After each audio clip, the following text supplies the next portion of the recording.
All right.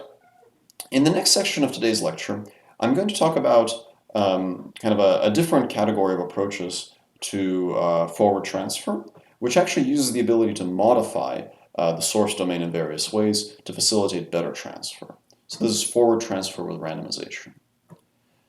So what if we can manipulate the source domain? So what if the source domain is something like a simulator and we're not constrained to just do domain adaptation with experience from that simulator, but we can actually change the simulator to make transfer easier. How should we change the simulator to make transfer easier?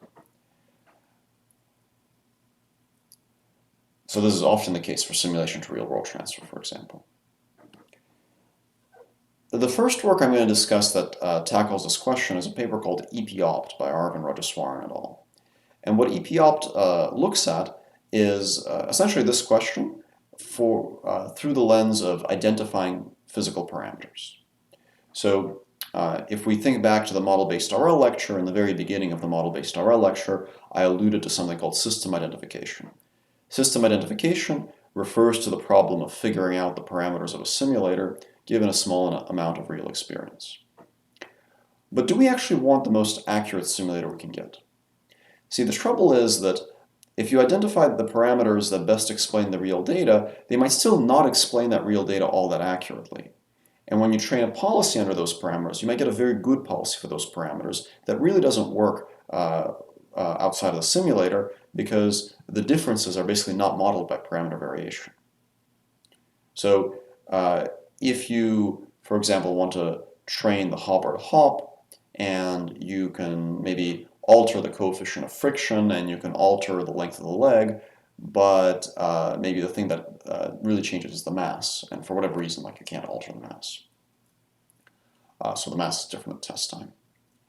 This will probably fail even if you identified your parameters as accurately as possible. But if you were to train the policy with many different masses, or many different friction coefficients, or many different leg lengths, basically something that forced the policy to tolerate variability in the dynamics model, then you might actually transfer successfully, even in the presence of unmodeled effects. So here are some plots from Arvind's paper.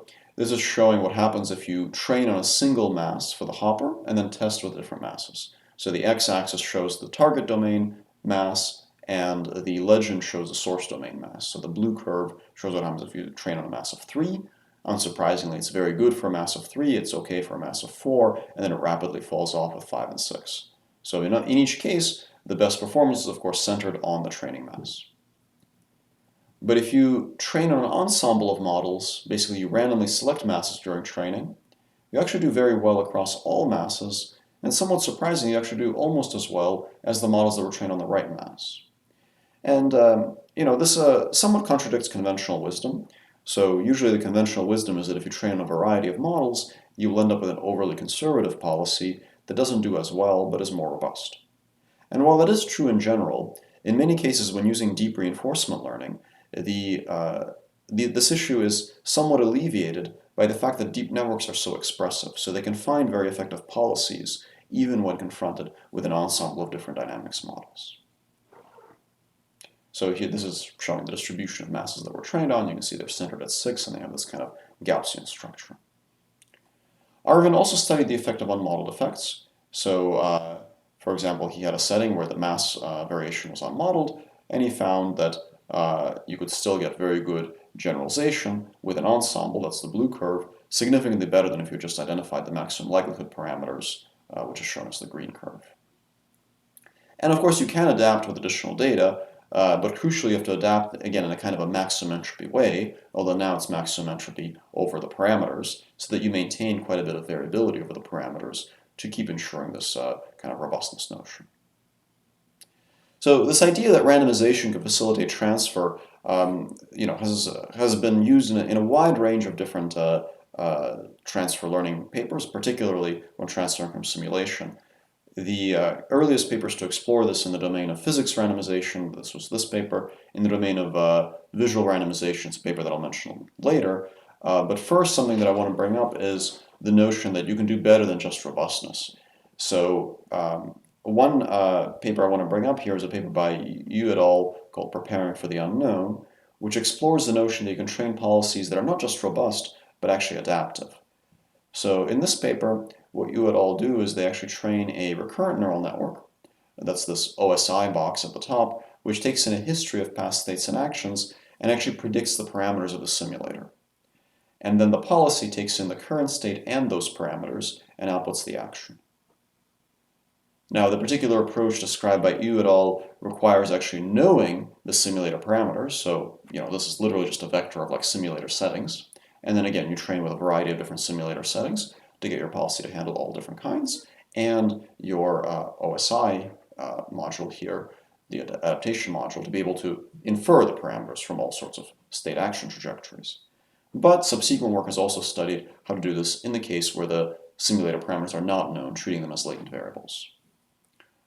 All right. So the you et al. Paper shows that if you have this adaptive policy, and again you have kind of a hopper with different dynamics parameters, then the adaptive policy shown as the red line does almost as well as the policy that actually gets the true parameters, and substantially better than a policy that does not try to perform adaptation.